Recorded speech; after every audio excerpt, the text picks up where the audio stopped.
कहानी की शुरुआत होती है डाओलिन नाम के एक लड़के से जो सिक्योरिटी गार्ड की नौकरी करता था। शाम को वो जुआ खेलने एक दुकान में गया और कहा कि अगर उसने 1000 किलो का पत्थर अपने हाथों से उठा लिया तो जो भी उस पर पैसे लगाएगा वो दुकानदार से पैसे जीत सकता है। अचानक डाओलिन ने वो पत्थर उठाकर सबके होश उड़ा दिए, जिससे दुकानदार का भारी नुकसान हो गया। अब गुस्से में आकर उसने डाओलिन को फंसाने के लिए अपने आदमियों से अजीबोगरीब तस्वीरें बनवाई और डाओलिन से कहा कि इन भगौड़ों को पकड़ने के उसे बहुत सारे पैसे मिलेंगे। अब डाओलिन पूरी मेहनत से इन्हें ढूंढने में लग गया। दूसरी ओर आसमान से एक भयंकर आग का गोला चाइना में आ गिरा। ऐसी अजीबोगरीब चीज दुनिया में आज तक नहीं हुई थी। खैर, उधर डाओलिन ऐसे लोगों को ढूंढने में लगा था जो असल में थे ही नहीं। उसने गांव वालों से इनके बारे में पूछा, मगर किसी ने ऐसे इंसान नहीं देखे थे। अब तो ढूंढ ढूंढ कर उसका दिमाग खराब हो चुका था। तभी शाओबी नाम की एक लड़की ने कहा कि ये तस्वीरें नकली हैं, लेकिन डाओलिन ने उस पर ध्यान नहीं दिया और जैसे ही वो मुड़ा तो उसे तस्वीर जैसा ही हूबहू आदमी दिखाई दिया।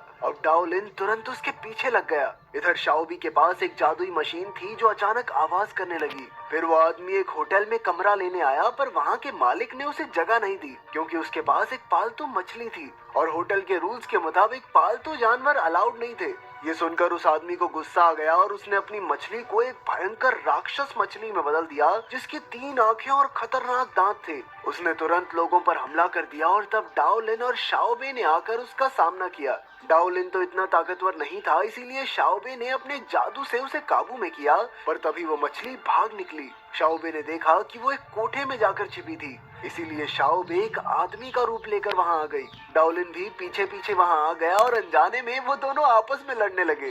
तभी शाओबे ने अपना असली रूप दिखाया और वो एक खूबसूरत लड़की में बदल गई। फिर शाओबे ने वहां मौजूद एक और लड़की से पूछा कि मछली कहाँ है, पर जब वो लड़की भागने लगी तो शाओबे ने जादू से उसे रोक लिया। फिर डाओलिन ने उसका गला दबाकर मछली के बारे में पूछा तो वो लड़की एक भद्दे आदमी में बदल गई और उसने कहा कि मछली एक पेंटिंग में छिपी है। अचानक मछली पेंटिंग से निकली तो शाओबे ने उसे तुरंत पकड़ लिया।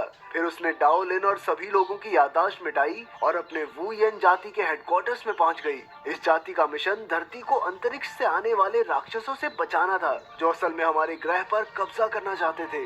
अब शाओबे और उसके साथियों ने राक्षसों का पता लगाना शुरू किया। तब उनके गुरु मास्टर वुलियांग ने कहा कि ये मछली उन्हीं राक्षसों की जासूस होगी। इसके जरिए राक्षस वुलियांग के हेडक्वार्टर्स का पता लगाना चाहते होंगे। तभी मास्टर को एहसास हुआ कि बेहद खतरनाक शक्तियां उनकी ओर बढ़ रही हैं और हमारे पास उनसे लड़ने की ताकत नहीं है। इसीलिए उसने वुयेन जाति के बाकी योद्धाओं को खत भेजकर मदद के लिए बुलाया। सबको इकट्ठा करके मास्टर ने समझाया कि अंतरिक्ष के राक्षसों से लड़ने की शक्ति सिर्फ डुंजिया नाम के एक गोले में है, लेकिन डुंजिया का इस्तेमाल करना बच्चों का खेल नहीं था। इसीलिए मास्टर वुलियांग ने मास्टर जूकी को डुंजिया के लिए चुने हुए इंसान यानी उसके वारिस को ढूंढ कर लाने को कहा। खैर, मास्टर वुलियांग को डर था कि राक्षस बहुत करीब आ चुके हैं, इसीलिए उसने लुयान शहर में मौजूद एक साधु से भगवान का अस्त्र यानी ब्रह्मास्त्र लाने का फैसला किया। उसके जाने के बाद शाओबे ने अपने साथियों के साथ मिलकर आने वाले हमले के लिए जोरों शोरों से तैयारी शुरू कर दी। उधर मास्टर जूकी डंजिया के वारिस को ढूंढता हुआ एक हॉस्पिटल में पहुंचा।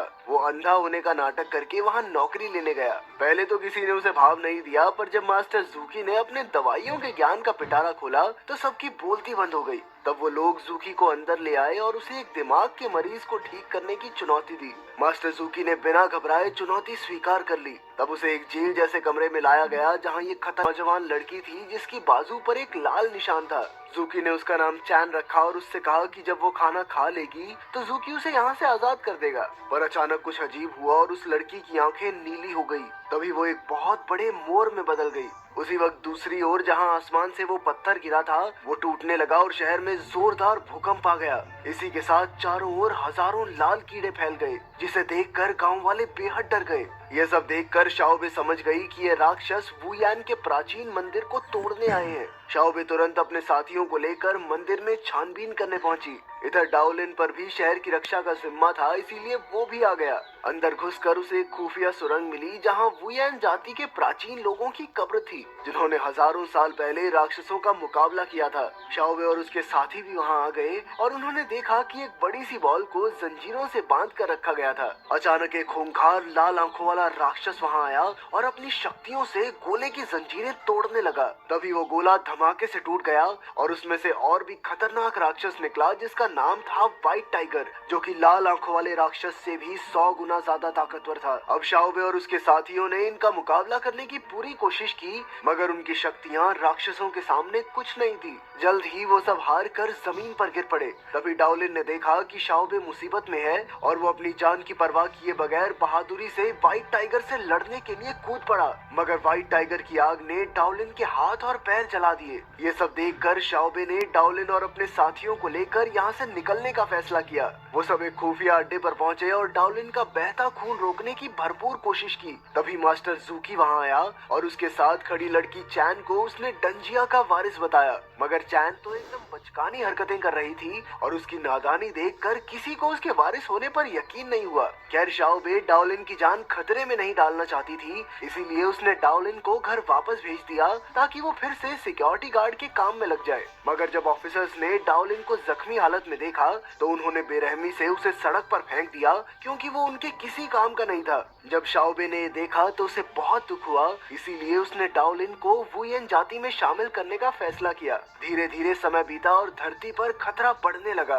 तब शाओबे और उसके साथियों ने अपने मास्टर वुलियांग को ढूंढने का फैसला किया, जो ब्रह्मास्त्र की तलाश में लुयान शहर गया था। वहीं लुयान शहर में 5 जातियों के मास्टर इकट्ठा होकर ब्रह्मास्त्र को फिर से जगाने की कोशिश में लगे थे। आखिरकार उन्होंने ब्रह्मास्त्र को फिर से जगा दिया, मगर तभी मास्टर वुलियांग को दूसरी जाति के एक मास्टर पर शक हो गया। तभी अचानक से वो मास्टर उसी लाल आंखों वाले खूंखार राक्षस में बदल गया। असल में वो भेस बदल कर ब्रह्मास्त्र चुराने आया था। तभी व्हाइट टाइगर राक्षस भी वहाँ आया और उसने बाकी मास्टर्स को काबू में करके वुलियांग पर हमला करने को कहा। मास्टर वुलियांग ने जैसे तैसे अपनी शक्तियों से अपना बचाव किया, लेकिन वो राक्षस ब्रह्मास्त्र को चुराने में कामयाब हो गए। उधर शाओबे और उसके साथी भी मास्टर को ढूंढने लुयान शहर में आ पहुंचे थे। मास्टर जूकी ने उन्हें एक होटल में आराम करने को कहा। तब चैन को डाओलिन की हालत पर बहुत दया आई, क्योंकि उसके हाथ पैर कट गए थे। देखते ही देखते उसने अपनी शक्तियों से डाओलिन के नए हाथ पैर लगा दिए, पर इतनी ताकत इस्तेमाल करने से वो बेहोश होकर गिर गई।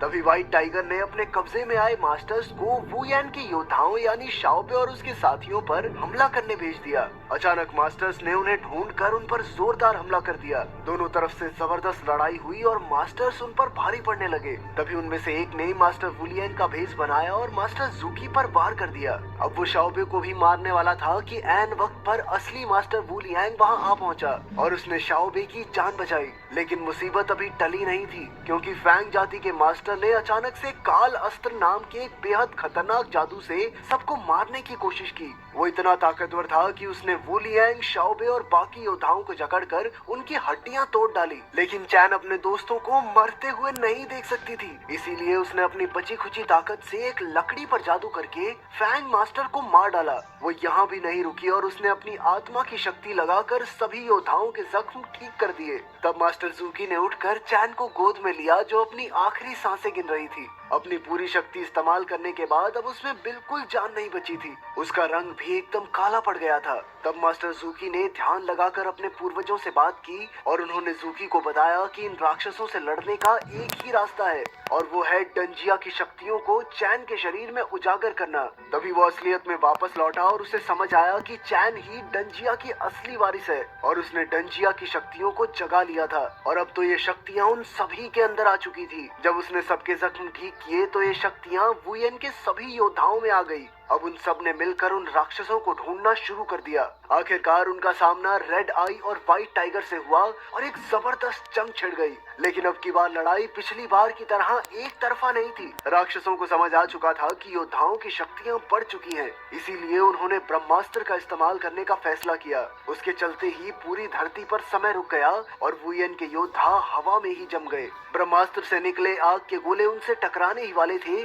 कि अचानक चैन के शरीर में डंजिया की शक्तियां फिर से जिंदा हो गई और वो एक भीमकाय मोर का रूप लेकर हवा में आ गई। फिर उसने सभी आग के गोलों को इकट्ठा किया और राक्षसों की ओर वापस फेंक दिया। इस जबरदस्त धमाके में व्हाइट टाइगर मारा गया। इसके बाद उसने पूरी शक्ति से रेड आई पर भयंकर वार किए और एक लंबी और जबरदस्त लड़ाई के बाद रेड आई भी मारा गया। आखिरकार उन्होंने धरती को उनके आतंक से बचा लिया था। इस सब के बीच शाओबे और डाओलिन को एक दूसरे से प्यार हो गया और वो इकट्ठे रहने लगे। लड़ाई मगर अंत में हम देखते हैं कि वुयेन के योद्धाओं को प्राचीन ग्रंथों से पता चला कि इनसे भी खतरनाक राक्षस धरती पर हमला करने वाले हैं। अगर वीडियो पसंद आई तो लाइक कर देना, चैनल को सब्सक्राइब कर देना। मिलते हैं अगली वीडियो में।